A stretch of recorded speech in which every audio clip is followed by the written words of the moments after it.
A gente estava falando sobre os artigos, finalizamos tudo isso, sim?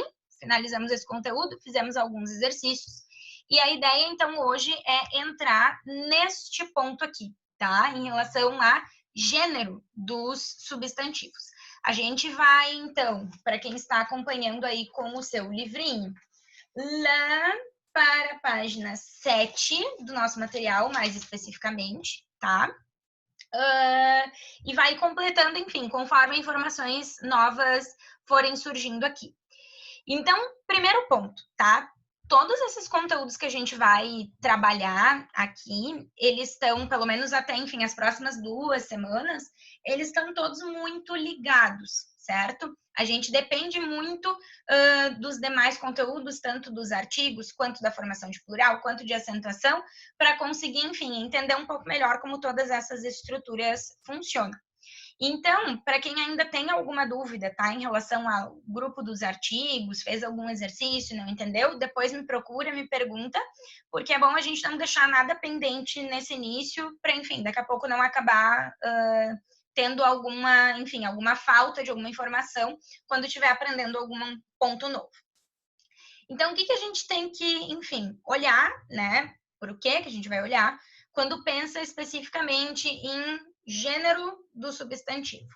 Tem algumas regras, alguns pontos que as provas, tanto URGS, quanto PUC, quanto PF, costumam cobrar mais quando trabalham gênero dos substantivos. Um desses pontos é justamente os termos que a gente vai chamar de heterogenéricos. O que isso significa? Tá? Vamos pegar bem esse prefixo aí mesmo. Hétero, a gente usa para falar do diferente. E genérico está me remetendo a gênero. Essa categoria, tá, de heterogenérico, assim como depois a gente vai ver heterossemântico e heterotônico, são categorias que só existem porque a gente está fazendo a comparação do espanhol com o português. Não é um conteúdo que eu vou encontrar numa gramática de espanhol para falantes de espanhol, certo? Esses conteúdos, então, eles dependem sempre dessa comparação. Então, aqui a gente está falando especificamente de palavras que têm um gênero em língua espanhola e tem um gênero contrário em língua portuguesa. O primeiro grupo que a gente vai citar aqui, tá? Os 2 primeiros, na realidade, trazem essa terminação muito específica, bem marcada em relação ao gênero masculino e a segunda em relação ao gênero feminino, tá? Sempre que vocês encontrarem um substantivo que termine em AJE, arre em língua espanhola, vocês estão olhando para um substantivo masculino. Por que a gente considera, então, esse grupo como heterogenérico? Porque em relação ao português, essa terminação agem é uma terminação que caracteriza termos do gênero feminino, tá? Então, quando eu olho para essas estruturas ali, el viaje, el masaje, el maquillaje, el paisaje, todas essas palavras, elas são femininas em língua portuguesa, né? A viagem, a massagem, a maquiagem, a paisagem, el tatuaje também. Então, se vocês enxergarem essa terminação, já joga essa palavra para o gênero masculino, então, em língua espanhola. E a gente tem ali, então, uma segunda terminação que vai caracterizar palavras do gênero feminino em língua espanhola. Também em comparação ao português, essa terminação umi caracteriza para a gente termos do gênero masculino. Então, a gente já observa aqui que nas estruturas la legumbre, la cumbre, o cume, por exemplo, de uma montanha, la costumbre, essas 3 primeiras palavras aqui, elas são heterogenéricas em relação ao português. E aí vocês têm um outro exemplo que aparece ali, que é a palavra muchedumbre, que não é uma heterogenérica, mas que também termina em umbre, então a gente vai classificar dentro desse grupo, tá? A palavra muchedumbre a gente traduz para o português como a multidão, certo? Então ela tem o mesmo gênero que tem na nossa língua e ela tá aqui, enfim, dentro desse grupo de exemplos pela terminaçãozinha que ela tem. Tudo bem até aqui? Dúvidas? Se tiverem, por favor, vão me perguntando, tá? Nosso segundo ponto aqui que deve ser comentado, então, em relação a esses termos considerados heterogenéricos. os dias da semana e as letras do alfabeto, tá? Em língua portuguesa, de segunda a sexta-feira, a gente tem esses dias da semana sendo flexionados para o gênero feminino, né? Hoje é segunda-feira e nas segundas nós temos aula de espanhol. Em espanhol, vocês já conseguem perceber ali, né, que tanto, enfim, segunda, terça, quarta, quinta, sexta, tem nomes muito diferentes em relação ao português. E além disso, todos esses nomes são flexionados para o gênero masculino, tá? Então, todos os 7 dias da semana em língua espanhola são masculinos.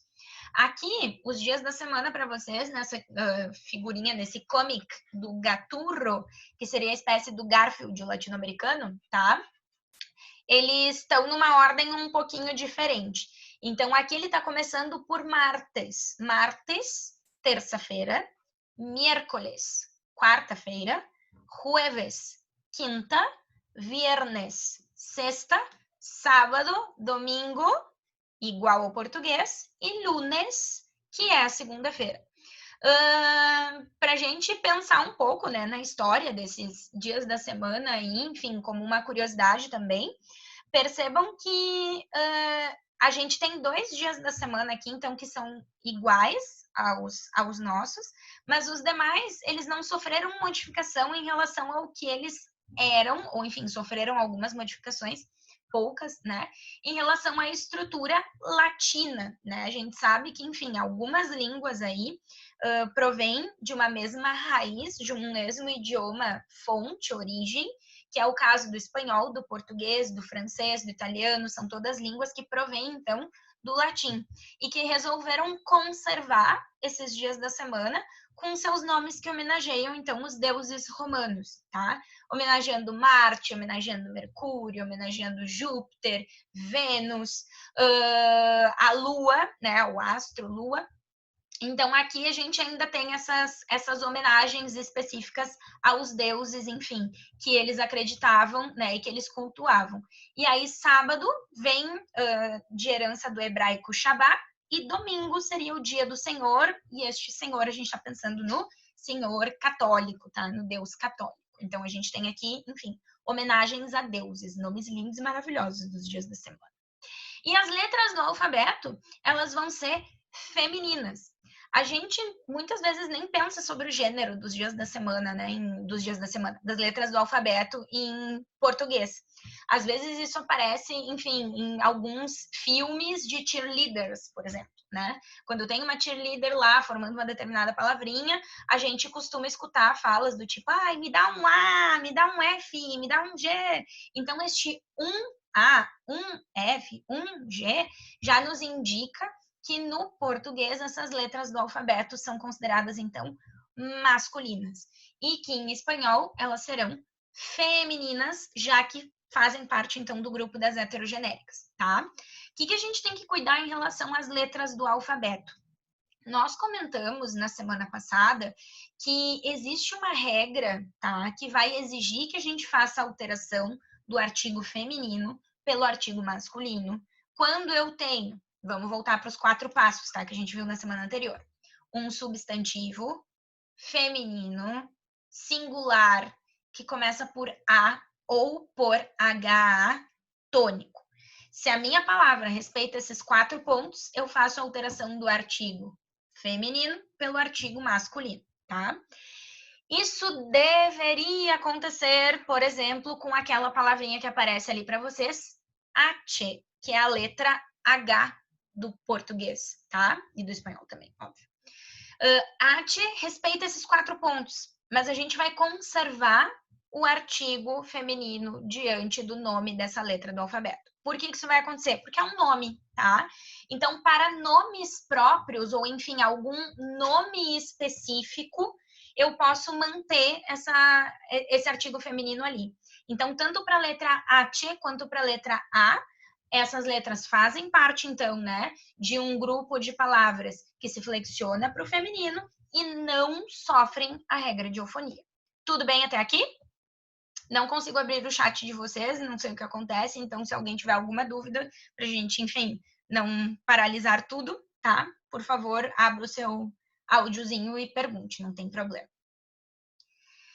E aí a gente chega aqui, tá, nesse grupo maior de heterogenéricas. A gente vai seguir uma ordem um pouquinho diferente do que tá ali no livro para vocês. Essas palavras todas estão na página 8, tá? Nessa tabelinha aqui.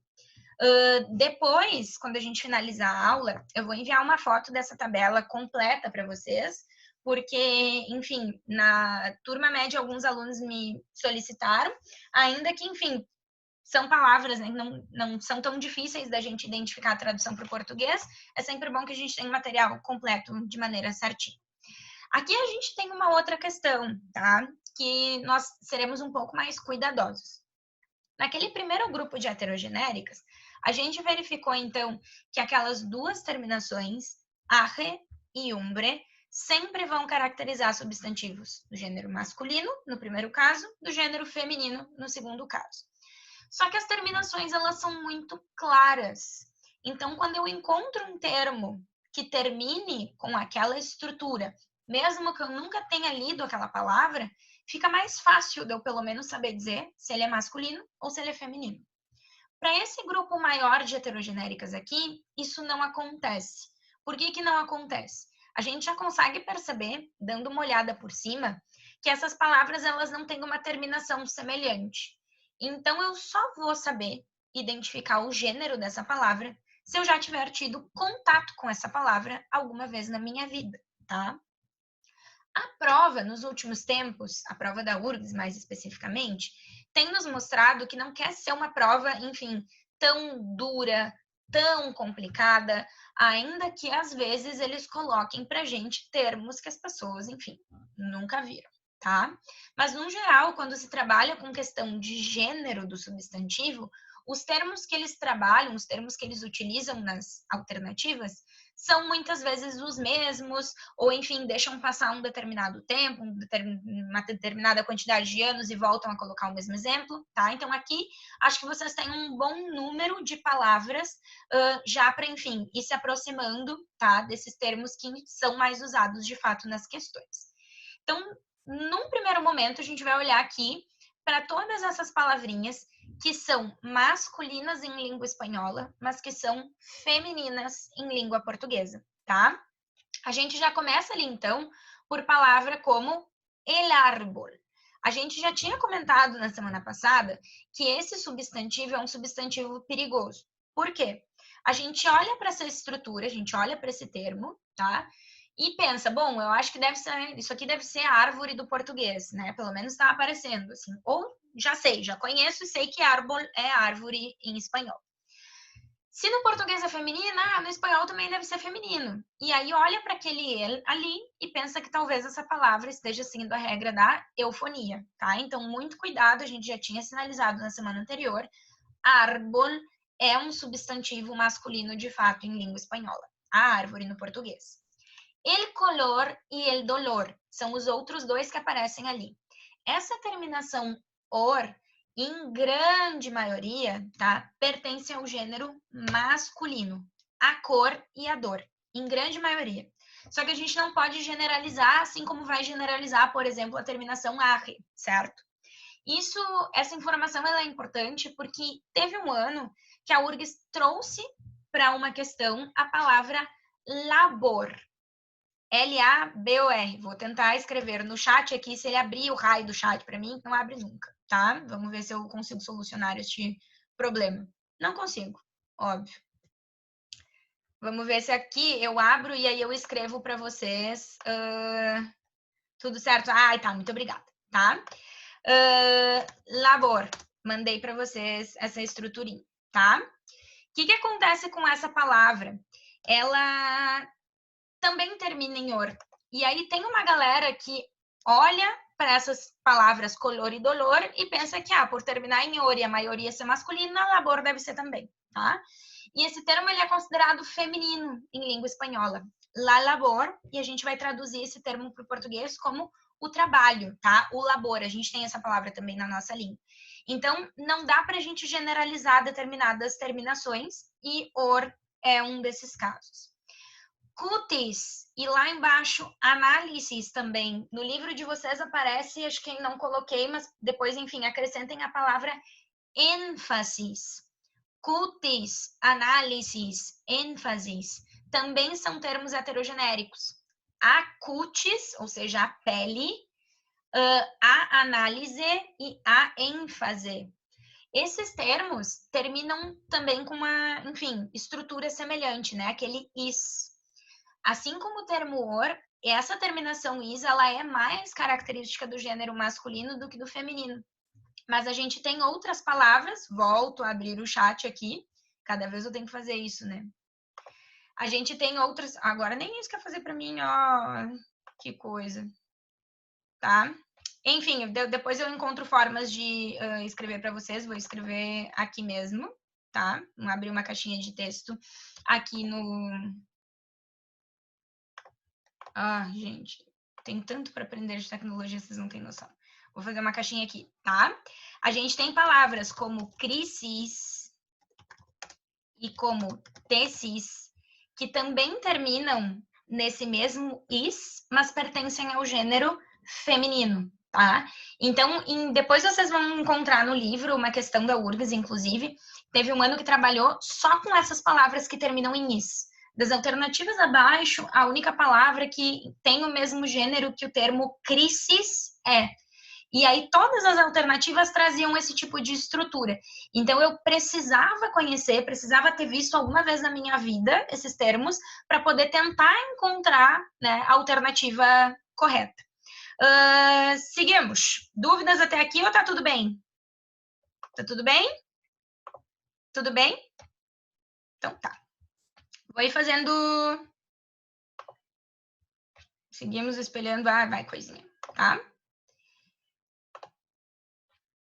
E fechar isso aqui. Outros termos que estão aparecendo pra gente aqui, né? El estante, a estante, el origen, essa palavra eu sinalizaria, então, com um certo perigo, tá? É uma palavra importante, tenham cuidado. El puente, a ponte, e os outros dois termos que aparecem ali no final são muitíssimo importantes, principalmente se a gente pensa, né, nesse contexto que a gente está vivendo. A gente tem agora aí uma penca de notícias, uma penca de reportagens que estão falando sobre vírus, sobre doenças, sobre bactérias, enfim, sobre várias palavras, sobre vários termos, né, desse meio médico, meio biológico, enfim. E a gente pode pensar que a palavra síndrome pode vir a aparecer para a gente em algum momento, né? Caso o nosso texto resolva abordar, então, algum ponto específico dentro dessas grandes enfermidades que a gente, enfim, conhece. Então, a gente tem ali síndrome, sendo bem sinalizado para vocês, que pertence ao gênero masculino, tá? Ele síndrome. E em seguida, a gente tem uma sigla, que é a sigla SIDA. Essa sigla, ela nada mais é que a nossa sigla AIDS no português. A gente só tem ali uma alteração de forma a manter a sigla na ordem da pronúncia, né? Síndrome da imunodeficiência adquirida. Então, por que AIDS em espanhol é masculino? Porque a gente tem aquele S ditando o gênero da minha palavra. E se aquele S remete a síndrome, essa sigla ela também vai ser masculina, tá? Então, tenham um cuidado com esse termo aqui.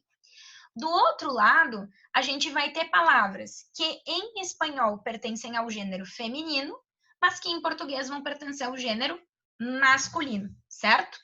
Vamos ver aqui, temos um chat. Tudo bem. Tá, obrigada, Alice. Vou deixar, agora que o chat abriu, vou deixar ele aqui no cantinho. Então, a gente tem palavras aqui nesse grupo que costumam ser usadas com muita frequência na nossa prova, né? É o caso, por exemplo, de miel, o mel do português, nariz, sal, leite. Essas 4 palavras já apareceram incontáveis vezes, tanto em URGS, quanto em PUC, quanto, enfim, em outras universidades particulares do interior do Rio Grande do Sul, tá? Se desse grupo aqui eu tivesse que destacar, né, 2 termos, talvez, muito importantes neste momento, seriam la sangre, o sangue, e la protesta, o protesto, tá? Porque esses termos também, mais uma vez, eles podem aparecer vinculados a distintos textos, a distintas temáticas. E aí a gente pode, enfim, vir a se deparar, né, com algum tipo de questão relacionada justamente ao gênero, e principalmente porque em 2020 a gente não teve nenhuma questão de gênero do substantivo na nossa prova. Então, fiquemos atentos a esse grupo, tá? A pergunta aqui, tô te chamando de Bá, tá?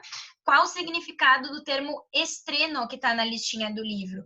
Essa palavra a gente traduz para o português como estreia, tá? El estreno de la película será el viernes. A estreia do filme será na sexta-feira. Não se preocupem que eu vou mandar a foto dessas duas listinhas aqui para vocês, tá? La señal, o sinal, la sonrisa, o sorriso e la baraja, creio eu e espero que todo mundo, né, se dê conta de que não vai ser traduzido como barata para o português, né, Sora? Não vai, tá? Barata é a famosa musiquinha do La Cucaracha, que todo mundo acha que sabe cantar, né? Então, cucaracha é a baratinha e este baraja a gente vai traduzir para o português, então, como o baralho.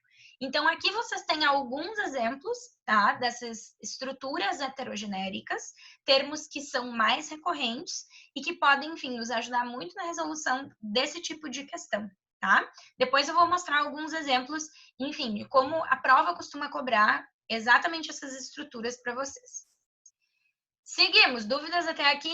Se tiverem dúvidas, por favor, me comuniquem, tá? E aí a gente chega nessa categoria aqui, dos substantivos ambíguos. E a gente vai voltar, tá, lá para a página 7 para falar deles, porque a gente vai fazer aqui uma comparação entre os substantivos que a gente considera ambíguos e uma outra categoria que aí vai estar ali na página 9, que é a categoria chamada de bigêneres. Os ambíguos e os bigêneres, eles têm algo em comum, e, obviamente, tem o que difere, tá? O que eles têm em comum? São substantivos que podem ser flexionados para os dois gêneros. Eles podem ser masculinos e eles podem ser femininos. Isso é o que a gente tem em comum. O que diferencia os ambíguos dos bigêneros é que esse primeiro grupo que vocês estão vendo aqui, independentemente do gênero para o qual eu flexione a palavra mar, arte, açúcar ou lente, eles não alteram o seu significado. Então, eles permanecem significando a mesma coisa, independentemente de eu flexionar para um gênero ou para o outro, tá? Então, pode ser que vocês encontrem em algum, sei lá, qualquer coisa que vocês estejam lendo, tá? Uma reportagem, uma notícia, um artigo, um blog de viagem, a palavra mar sendo flexionada para o masculino. El mar de Santa Catarina es muy limpio, muy claro, muy hermoso. E, da mesma maneira, vocês podem daqui a pouco estar lendo um poema do Neruda e perceber que o Neruda usou aquela palavra mar flexionada para o feminino. La mar de Chile. E aí, o que eu faço? Eu classifico como feminino, classifico como masculino? É ambíguo, tá? Então, enfim, o significado daquele termo, ele vai ser sempre o mesmo. Mesma coisa acontece com a palavra arte. Arte é um substantivo ambíguo. Se a gente entrar lá no dicionário da Real Academia Espanhola, né? Depois eu posso passar o link desse dicionário para vocês, e digitar arte para ver qual é o significado que o dicionário vai me dar, eu vou perceber que antes da definição vai aparecer M, O, F, masculino ou feminino. Em relação a esse termo arte, especificamente, a URGS, então, a gente também já comentou, né, acho que sobre essa questão em outro momento. A URGS, em 2014, se eu não me engano, fez uma questão muito inteligente justamente sobre esse substantivo. Se a gente for analisar, né, arte é um termo que tem duas sílabas. A sílaba tônica é justamente esse ar. Então, se eu resolvesse flexionar esta palavra para o gênero feminino, eu me depararia com a regra de eufonia. Seria um substantivo feminino, no singular, que começa por um A que é tônico.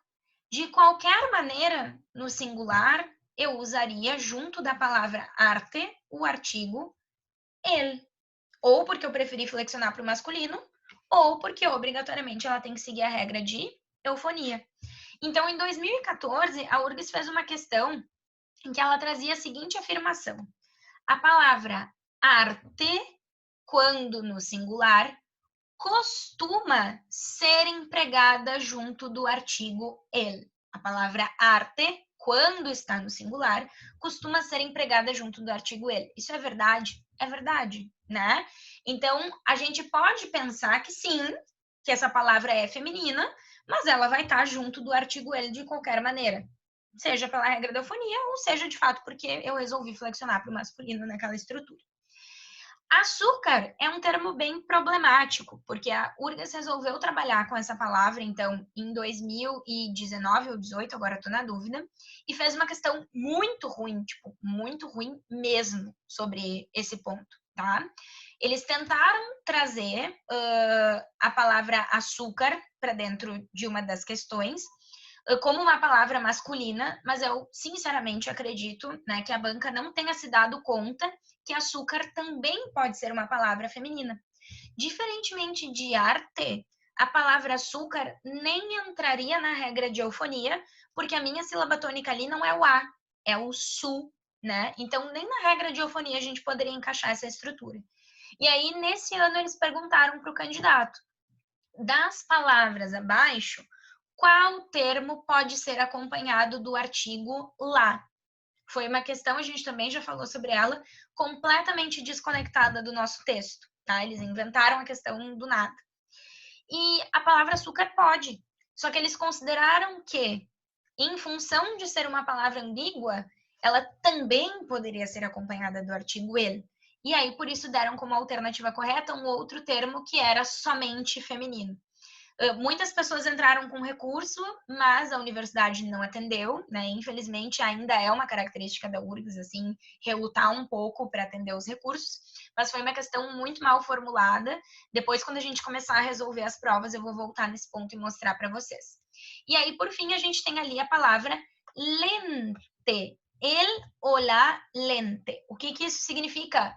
Óculos, tá? Deixa eu ver se eu consigo abrir o chat aqui para vocês. Consigo. Para a gente ir aumentando aí, ampliando um pouco esse nosso vocabulário. Lente, então, é um termo que a gente vai considerar, tá? Ambíguo. Ambíguo, Priscila. A pessoa não sabe nem digitar mais, tá? Ambíguo. Pode ser masculino ou pode ser feminino. Mas o termo lente tem outros dois sinônimos, tá? Um deles, gafas, termo feminino, nesse caso, tá? Não tem como eu dizer los gafas, então é las gafas. Também pode significar o óculos.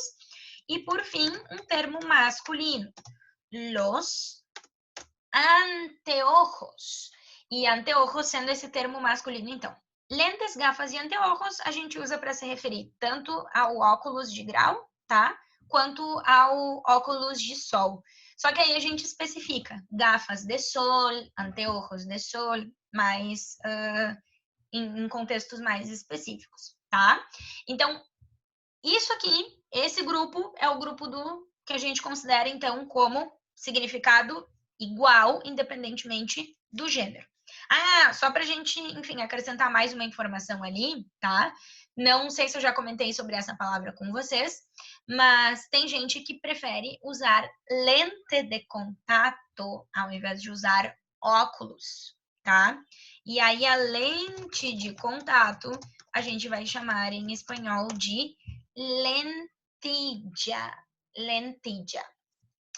E aí, os esfomeados, já que são, né, 10 para o meio-dia, podem pensar assim, ai, lentilha, que delícia, né? Comida. Não, tá? Não tem nada a ver. Então, muito cuidado para não usar lentilla em espanhol como se fosse uma comida, tá? A nossa lentilha do português, a gente vai chamar em espanhol de lenteja. Lenteja é a lentilha do português. Então, cuidem porque a gente tem ali o que a gente chama de heterossemântico, né? Uma palavrinha que parece significar uma coisa, mas na realidade significa outra. Então, para a gente fazer a comparação aqui dos ambíguos com os bigêneres, a gente chega lá na página 9, certo? O que são os substantivos bigêneres? Também são essas palavras que a gente pode flexionar para os dois gêneros, mas aí a gente tem mudança de significado. eu vou precisar identificar em que contexto essa palavra está sendo usada e para qual gênero ela está sendo flexionada para definir de fato o que ela quer dizer, o que ela significa, tá? Então, seguindo, enfim, não exatamente a mesma ordem do que vocês têm no livro, mas os mesmos exemplos que vocês têm ali, a gente começa pela palavra pendiente. Pendiente, a gente flexiona para o masculino quando quer falar de brincos. E aí, nessa estrutura, tá? O pendiente brinco, ele tem um sinônimo, que é a palavra arete. Arete, bem como se diz. Só não escrevo agora porque o Zoom não quer me deixar abrir o chat de novo, tá? E la pendiente, a gente está falando de uma inclinação. É muito comum que essa palavra pendiente para o gênero feminino apareça em textos mais, em textos mais matemáticos, quando, enfim, a gente está falando aí de geometria, tá? Então, acredito que seja um significado que talvez apareça menos na nossa prova.